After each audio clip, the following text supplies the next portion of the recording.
raisina ho tombontsoa sy fifaliana trany a ny miaraka aminao atao anatin'ity fandaharana izay mahaliana antsika rehetra satria mahakasika ny fianakaviana sy ny ankohonana ity. Ny fiakana ho an'ny fianakaviana no loha hevin-dehibe izay iarahantsika eto a, efa herinandro vitsivitsy izay ary ny pasteur Andriamparatiana Fanera no miaraka mianatra ny ten'Andriamanitra amintsika. Raisina ho tombontsoa ny fananana azy a, miarabanao tonga soa indray atao anatin'ny fandaharana. Fifaliana no iarabanantsika rehetra, miarabanao ihany koa namana tinao ary manonona fiadanan'ny tompo amintsika rehetra, mankasitraka ihany koa ny amin'ny faharetantsika sy ny fahalianantsika sy ny fitiavantsika andinika ny ten'Andriamanitra. Raisina ho tombontsoa ihany koa ny manao fahofatanana ho an'ireo teknisianina izay mampita ny sary sy ny feo aty an-tokantranontsika, mahatonga antsika ho afaka miaona finaritra eto. Raha anaovana jeritodika kely ny feonantsika farany dia niresaka ny hoe Andriamanitra nanome fonenana ho an'ny olona ary nametraka azy tamin'ny toeram-ponenana. Izany hoe tena ny antohan'Andriamanitra zany a izay filana fonenana ho antsika tsiraray avy izay. Ary tamin'ny fiafaran'ny fandarana dia mbola lehibe lavitra noho izany ny fikasan'Andriamanitra dia nanome an'ilay fonenana tsara lavitra izay nomanino antsika. Ka na inona zany toe-javatra sarotra izay andalovantsika, fotoana izay mety manahirana izay iainantsika dia mahazo matoky isika amin'ny alalan'ny teny fikasanao amin'i Jesosy fa hanome toerana izay namboariny ho antsika izy. Mitoy ny dinidinika pasteur efa natsidika ao tamin'ny feonantsika farany mikasika ny asa. Ahoana indray ny fiaikana ho an'ny fianakaviana mikasika an'ity asa ity. Enas le voalazan'ny Genesis 2:1-15 zany mazava be hoe ajo Andriamanitra nitondra ny lehilahy ka namponina azy tao amin'ny Saidena, tao amin'ilay toerana zany. Dia niaraka tamin'izay dia nametraka Andriamanitra hoe inona le atao amin'ilay fonenana, inona le atao amin'ilay toerana, hiasa sy hitandrina. Efa tafiditra ve ny fahotana? Tsy mbola tafiditra teo. Tsy mbola tafiditra ny fahotana. Talohan'ny fahotana io zavatra io efa niasa ny olona. Dia efa nametraka Andriamanitra hoe miasa sy mitandrina talohan'ny fahotana. Satria rehefa tateo aorianan'ny fahotana dia efa haintsika izay toe-javatra izay sy le teny nataon'Andriamanitra raha hoe niatsembohan'ny tavanao no hinananao. Niova zany lay asa tateo aorianan'ny fahotana. Lasa mitsemboka zay vao mihinana. Lasa misy asa sarana, misy zay misy asa sarana, lasa mafy le asa. Satria fa miasa foana. Zay zany mila petraka, miasa, mipetraka foana le nataon'Andriamanitra tanam-piandohana hoe hiasa sy hitandrina.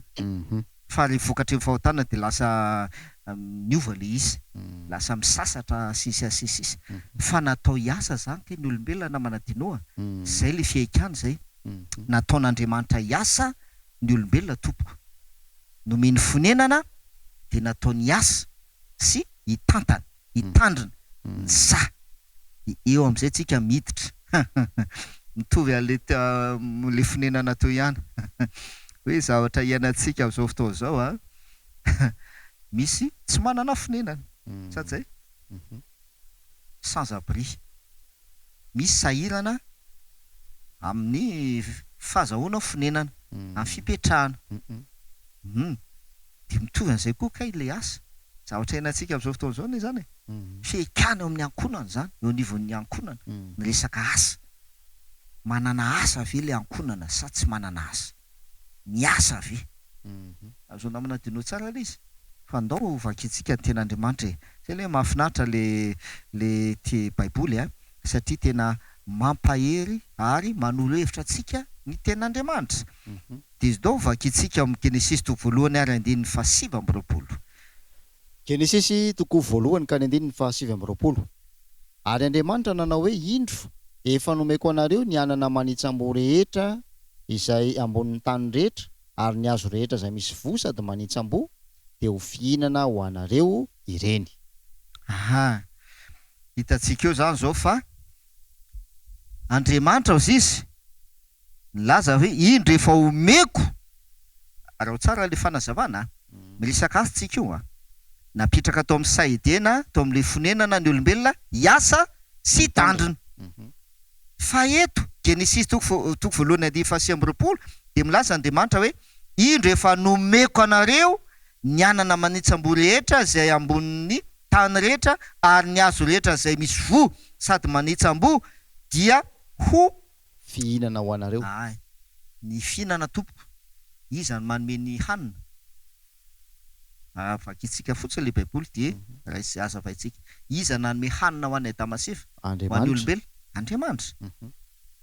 Mario tsara any am-piandohantsika io Andriamanitra kay no manome hanina nanome hanina sakafo ho an'ny olombelona fa tsy hoe ny olombelona nde tady sakafo hoe ay zara zao ny hanina ho antsika ao amin'le toerana ao amin'le sa tsy ny olombelona no mitady hanina fa Andriamanitra nanome hanina azy hoe ato nareo mipetraka mila miasa nareo ato fa ny hanina ho anareo kosa omeko anareo le hanina.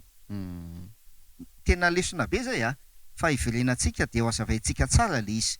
Ndao ary miditsika ary inona kay zavatra niseho tao amin'ilay toerana tao amin'ilay saidina ary inona ny tena zavatra niseho tao. Genesis toko faharoa andininy fahaefatra sy ny fahadimy. Genesis toko faharoa ny andininy fahaefatra sy ny andininy fahadimy. Ao tsika Genesis toko faharoa andininy fahaefatra sy fahadimy. De vita ny lanitra sy ny tany izay rehetra ao aminy. Andininy fahaefatra azafady.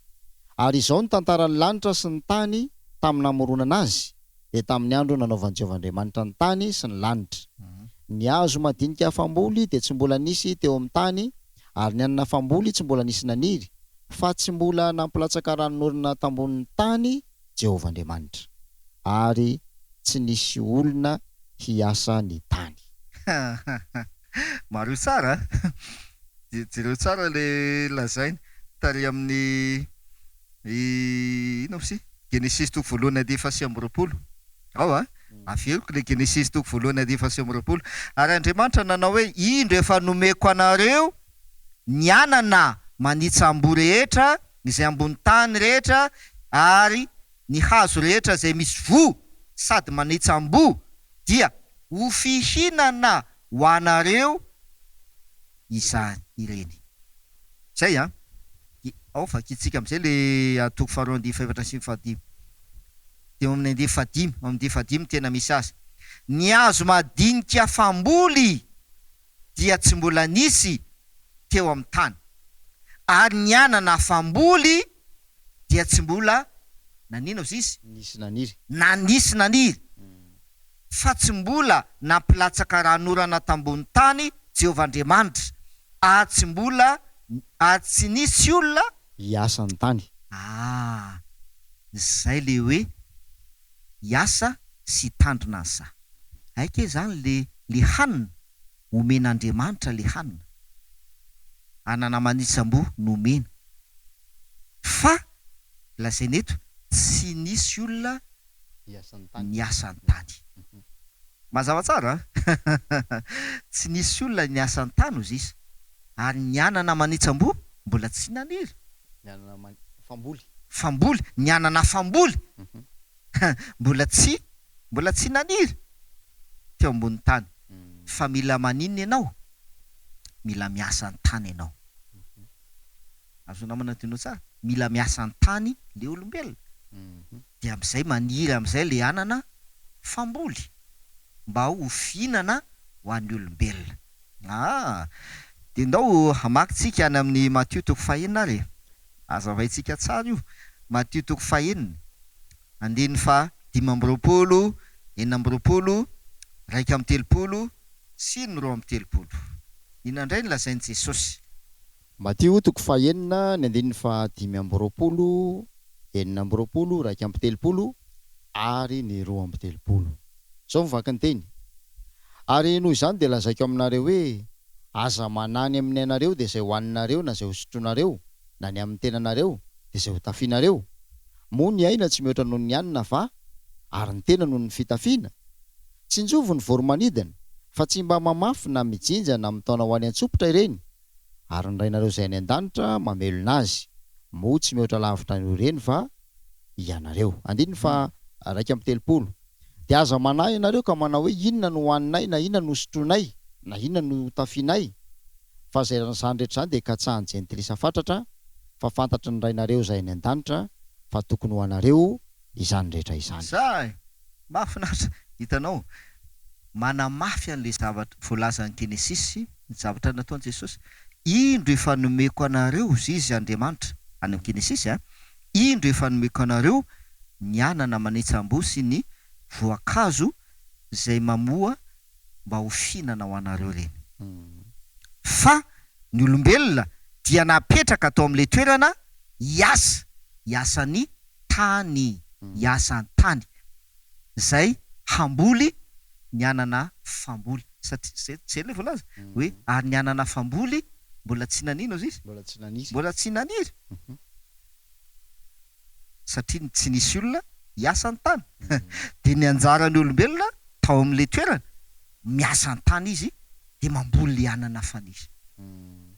Azo namana dinotsika de amafisin'i Jesosy aty Matteo 7 izy hoe aza manahy na am'izay hoaninareo na am'izay hotafinareo sy sisa izy na zay hosotronareo fa izany rehetra zany de katsahan jentilisa fantatra izy fa fantatry ny rainareo zay any an-danitra fa tokony ho anareo zany.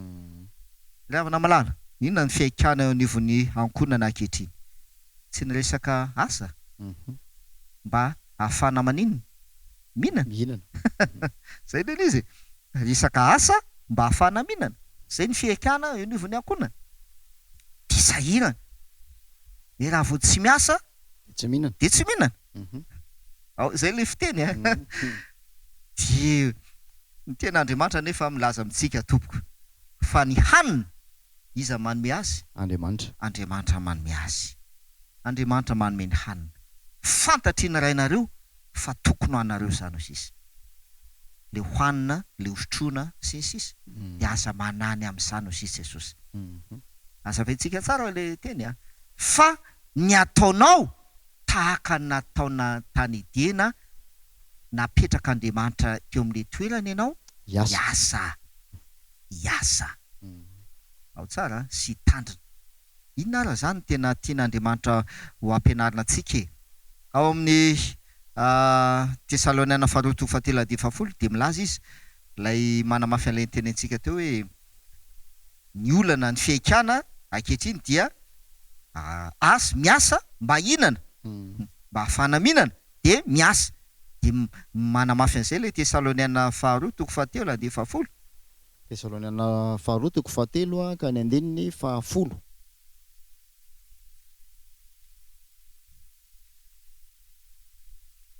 Izao no vaky ny teny. Tesaloniana 2:7 fa fony mbola teo aminareo ihany aza izahay de nandidy anareo hoe raha misy tsy mety miasa de aoka tsy hinana izay. Tanao eto an'izao de efa niova le toe-javatra aty amin'ny Testamenta vaovao de efa mitovy amin'ny zavatra iainantsika ny voalazana raha misy tsy mety miasa aoka izy tsy mihinana. Zay voalaza zany hoe mila maninona zany ianao? Mila miasa. Mila miasa ianao mba ahafahanao mihinana de mila miasa. Zay le izy ndao aty Maky 9:9 ohabolana tompoko ohabolana toko 7:7 ao no voalazany ten'Andriamanitra. Ohabolana toko 7:7 ka ny 7. Ohabolana toko 7:7 ary izay malaina amin'ny asany dia rahalahin'ny mpanimba. Zay izay malaina amin'ny asany de ny rahalahin'ny mpanimba izy. Izay namana dino na tonga n'Andriamanitra ny teny tany am-piandohana tamin'ny Adamaseva iasa sy tandrina an'ilay satria zay tsy miasa aoka tsy hinana tsy anloatra zay le mahazatra zay fa ty le ohabolana ty izay malaina amin'ny asany manimba le toerana ane le iasana le toerana le natao hiasa ao amin'le toerana sy hitandrina an'le toerana. De zay malaina amin'ny asany manimba izy, mpanimba. Fa ny hanina, Andriamanitra na ny asa hanina tany am-piandohana.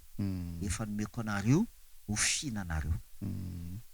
Fa mba tsy hanimba lay toerana, lay sa, de mila maninona? Mila miasa. Miasa. Mila miasa de mila mitandrina. Zay malaina amin'ny asany mpanimba izy. Ohatran'ny tonga ao an-tsaiko le hoe tontolo iainana simba sy fahasombany zavaboary amin'ny fotoana zao zay mahatonga an'izany. Ny fahakamoana sy ny fahalainany olona de Zay lasa indrindra. Marina an'io. Zay indrindra, zay mihitsy. Sy malaina amin'ny asany zany noho ny fahalainana sy ny tsy firahina, tsy ny firahiana zany eo amin'ny fiainana. Zay le endrika ny fahalainana ihany koa zany de manimba. Manimba. Nefa rehefa avy eo miverina aminao indray le fanomalana atao. Zay le izy. Fa ny amin'ny resaka hanina zany de mazava ny tenin'ny Baiboly. Aza manao izy Jesosy ny amin'izay hoaninareo. Aza manahy. Fantatry ny rainareo fa tokony ho anareo zany. Satria zay ny nataon'Andriamanitra tany am-piandohanany. Zay ny nataony. Fa itsika tompoko napetraka eto amin'ity tany ity zany zao tsika. Eto tsika ny monina. Mila miasa de mitandrina an'le sa. Mba tsy ho rahalany mpanimba isika. Zay mba tsy ho rahalany mpanimba tsika. Sady zay. De zao le fiaikana. Eto amin'izay tsika zany. Hoe mazava ane zany fa tena mila miasa e. Ka raha tsy miasa moa zany de inona no velomana sy ny sisa. Ary le hoe mpanimba na manadinao ny tenanao aloha ny simba voalohany. Ianao rehefa mahalaina amin'ny asa de mpanimba ianao, de ny simba voalohany tenanao ny simba voalohany. De simba miaraka amin'izay koa ny ankonana sy ny tontolo. Simba miaraka amin'izay. Jereo tsara ala izy tena marina an'io e. Mpanimba zay malaina amin'ny asany. De zay mahatonga hoe mila miasa sika. De ny fiaikana tsisy asa atao ve? Le asa ve ny tsisy? Sa nahoana? Fiaikana zany amin'izao antsika zao hoe mety mazoto ihany. Tena vonona ane zay e. Fa le asa atao mihitsy ane ny tsisy e. Misaotra ny Baiboly tsika fa manome taridalana antsika amin'ny Baiboly. Natao hiasa zany tsika. Averiko tsara le hafatra. Natao hiasa ny olombelona tompoko.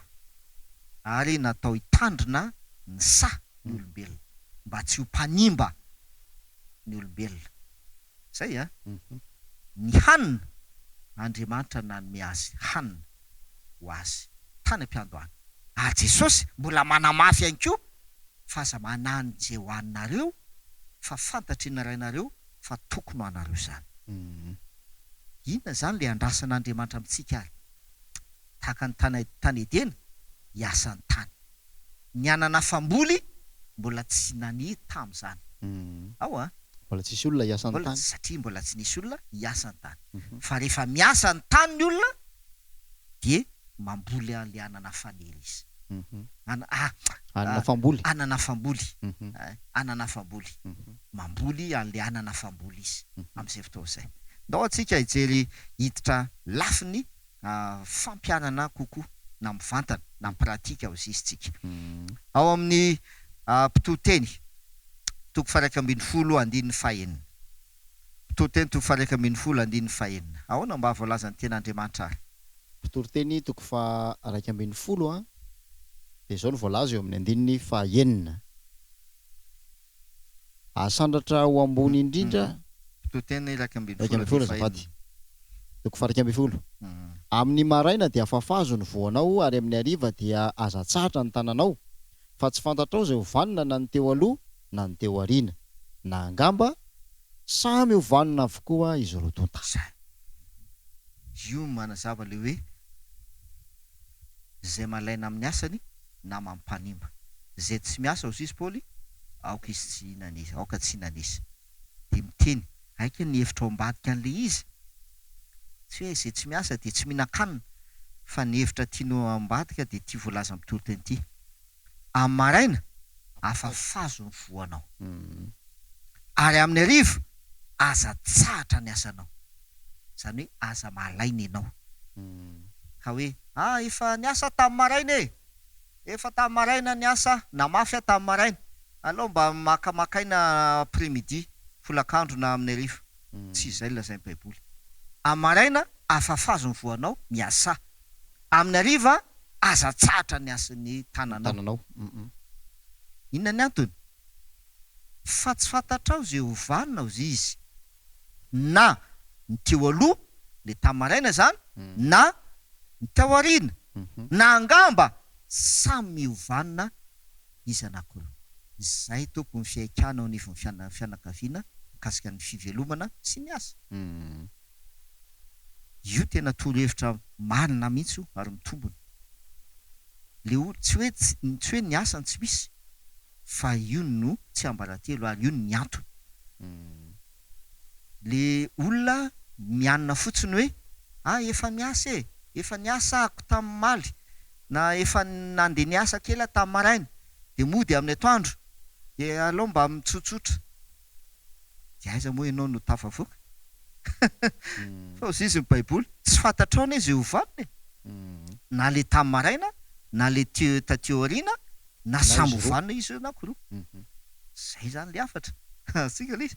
De izay ny zavatra niainan'ny Adama sy Eva tao amin'ny sahidena tany am-piandohana, hoe miasa sy mitandrina asa. Aka tena hoe toe-javatra mivantantsika na cas pratika ozy izy ny fitentsika. Io no amaranantsika an'izay ty fiaikana ty, ny amin'ny resaka hoe asa sy ny amin'ny resaka hoe fivelomana, eo anivon'ny ankonana zany io.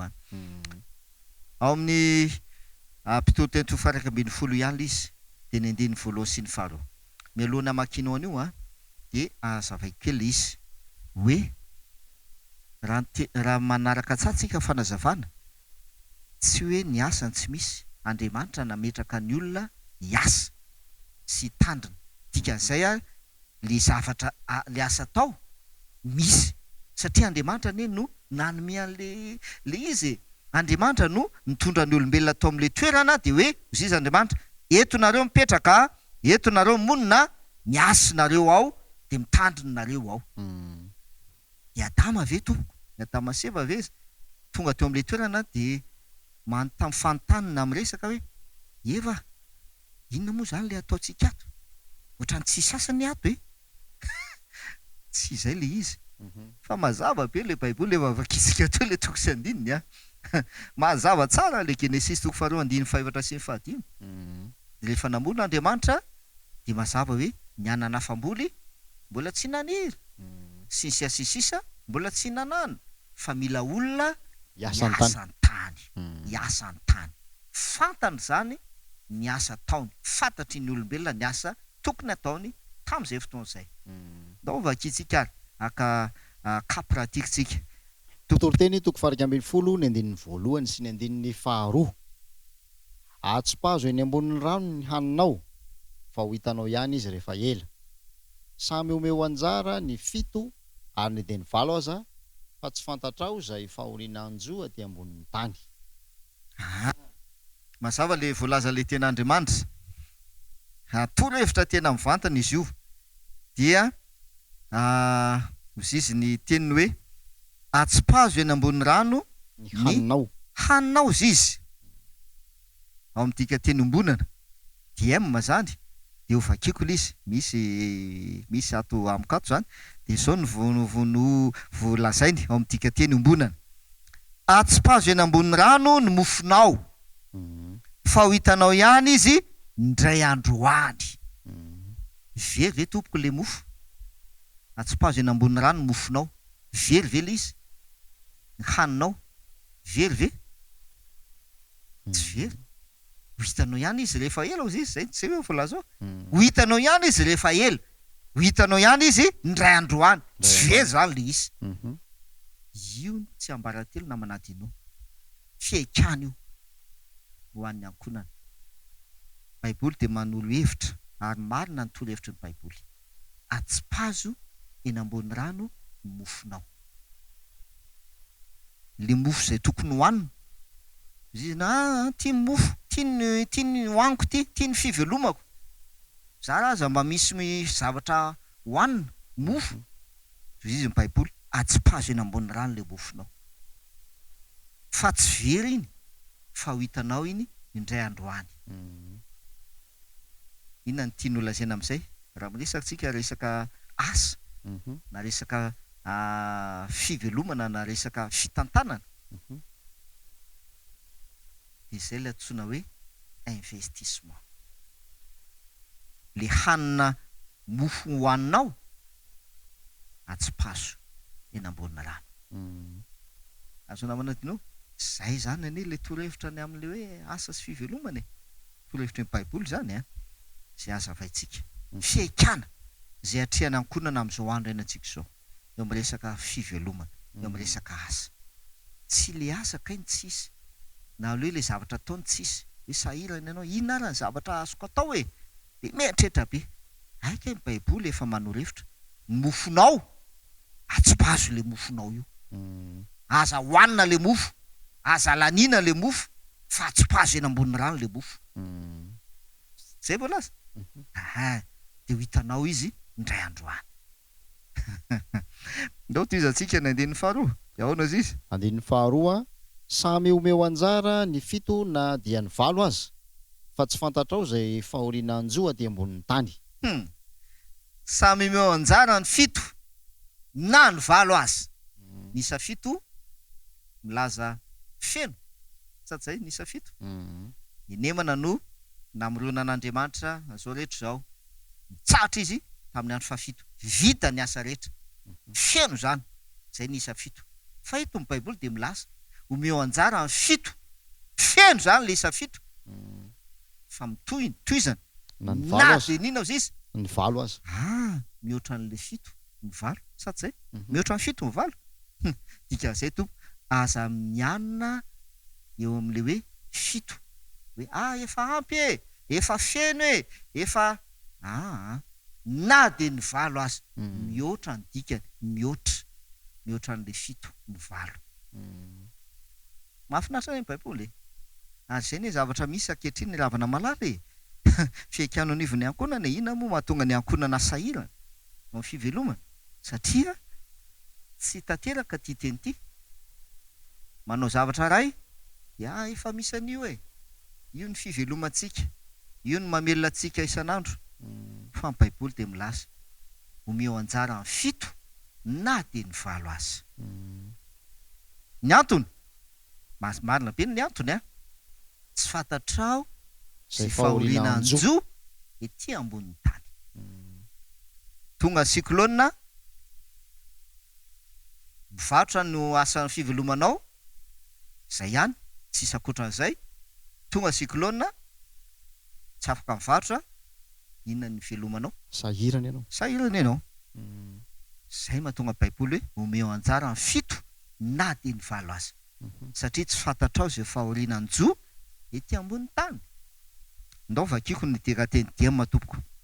Mazava be ary mahafinaritra ny dikateny imbonana. De ozy izy. Andihy faharoa amin'le mpitoteny toko fa 1:12. Koa ampiasao. De no tsara izy namana dinao aloha ianao nasaiko mamaky anazy.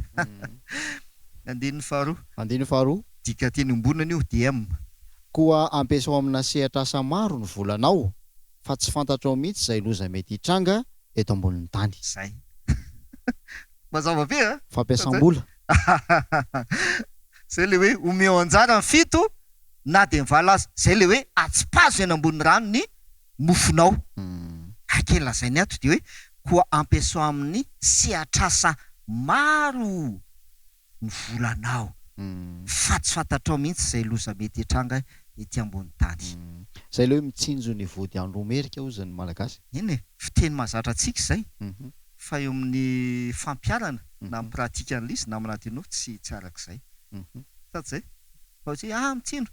Fa hoe fa ny Baiboly nefa aika ny Baiboly efa milaza mazava tsara ny tokony atao. Hiatrehana ny zavatra mety hitranga tsy ampoizina eto ambony tany. Mahafinaritra ny Baiboly a. Zay zany le fiaikana mahakasika ny hoe fivelomana sy ny asa eo anivon'ny ankonana. Ya, lasa ny fotoanantsika mbola tsy lany mamina ny ten'Andriamanitra kanefa voafetra ny fotoana da hoentina mbavaka indray raha izay fiaikana lehibe miandry ny fianakaviana izay a pasteur. Ena avy hivavaka tsika fa maky ty toko sy andininy iray farany ty tsika amin'ny tianantsika an'izay fanazavana izay. Tanam-piandohana talohan'ny fahotana dia efa niteny tamin'ny olombelona Andriamanitra hoe hiasa sy tandrina ny sa. Ao tafitra amin'ny fahotana niasa foana ny olombelona fa lasa mila misasatra, mila mitsemoko. Zay. Dia misy an'ity teny ty amin'ny Isaia toko 5:20 tompoko. Andininy 2:20. Isaia toko 5:20 andininy 2:20. Isaia toko 5:20 ny andininy 2:20. Azontsika vakina manomboka ny andininy 2:20. Isaia toko 5:20 ny andininy 2:20 sy ny 2:20. Hanao trano ny olona ka hitoetra ao, ary hanao tanim-boaloboka ny olona ka hihinana ny vokatra aminy. Tsy hanao trano ho an'olon-kafa izy, na mboly zavatra ho an'olon-kafa, fa ho tahaka ny andron'ny hazo ny andron'ny oloko, ary ireo voafitika io dia hanaram-po amin'ny asan'ny tanany. Mazava be teny io milaza faminaniana koa moa zany izy io ny tena marina sady zay faminaniana ny any amin'ny zavatra iseho any amin'ny lanitra vaovao sy tany vaovao. Dia milaza ny zay ampitahaina amin'ny faminaniana zay tanteraka tamin'ny andron'ny Isaia rehefa tafaverina any amin'ilay Jerosalema tamin'izany fotoana zany ny Israely zay babo. Dia io fa faminaniana koa zay milaza ny zavatra iseho any amin'ilay lanitra vaovao sy tany vaovao vokan'Andriamanitra. Dia osisy hanao trano ny olona ka hitoetra ao, hanao tanim-boaloboka ka hihinana ny vokatra. Mbola ninona zany? Mbola hiasana izany hiasa tany, hanao tanim-boaloboka. Move tsy zay zavatra nataon'ny Adama tany Edena, hiasa ny tany sady zay. Dia manamafy zany zay io ten'Andriamanitra io fa mbola hitohy ny asa rehefa tonga ny amin'ilay lanitra vaovao sy tany vaovao. Zay zavatra niseho tany am-piandohana miverina, zay mahatonga an'ilay hoe zavatra iainantsika io. Ary ny plan'Andriamanitra dia ny amelina ny zavatra niainana tany am-piandohana talohan'ny fahotana, amelina zavatra zay. Dia zay mahatonga an'ilay hoe mba ho fanomanana antsika dia mila miasa sika teny zao, mila mazoto miasa ary tsy malaina, fa zay malaina dia mpanimba izy sady zay. Fa Andriamanitra dia manome teny fikasana fa afaka manome antsika zay hoanina sady zay, afaka manome antsika zay hoanitsika izy eto amin'ity tany ity. Ndao etsika mbavaka azy zany.